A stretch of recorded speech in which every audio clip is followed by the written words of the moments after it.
J'avais 25 ans et je revenais d'un an passé au Canada où j'avais été responsable sportif à l'Association québécoise des sports pour paralytiques cérébraux.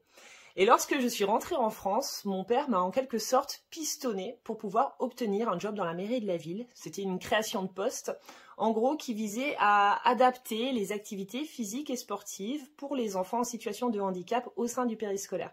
Donc concrètement, sur papier, c'était le job de rêve. C'était dans la continuité de ma formation et en plus, il y avait quelque part la sécurité de l'emploi en rentrant dans la fonction publique. Sauf que, parce qu'il y a bien évidemment un sauf que, au bout de 6 mois, je me suis rendu compte qu'il y avait une grosse différence entre le sur-papier et la pratique, et ce job, il me correspondait pas du tout. J'ai donc décidé de démissionner. Et là, je réentends encore la voix de mon père qui me dit « Alors Marina, c'est bien beau de démissionner, mais pour faire quoi au juste ?»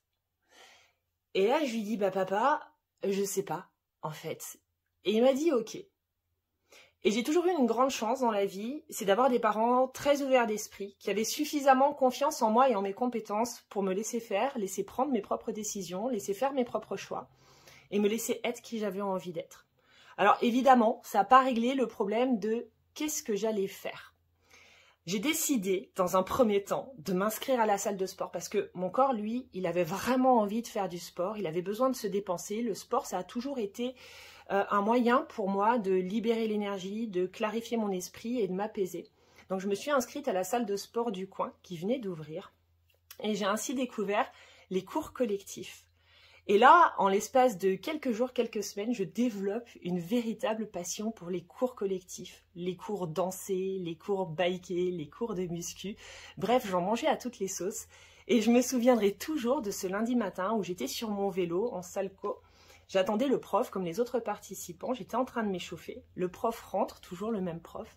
Il va sur l'estrade et là, il nous fait vivre 1 heure d'expérience sportive absolument hallucinante. Je sens mon cœur exploser de joie, je sens mes muscles crier à la victoire, je sens mon esprit aduler la session qui venait de se passer.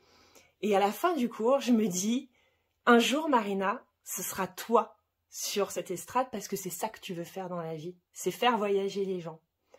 1 an plus tard, je me retrouvais effectivement sur la même estrade, j'avais passé mon brevet d'état des métiers de la forme et j'allais animer mon premier cours de bike parce que j'étais embauchée dans cette salle. Oui, ça fait un petit peu fibre magique, hein, dit comme ça, elle quitte son job qu'elle aimait plus, puis elle s'inscrit à la salle de sport parce qu'elle a envie de faire du sport, et là, boum, elle a une révélation, et finalement, elle devient prof de fitness et elle s'éclate dans son job durant plusieurs années.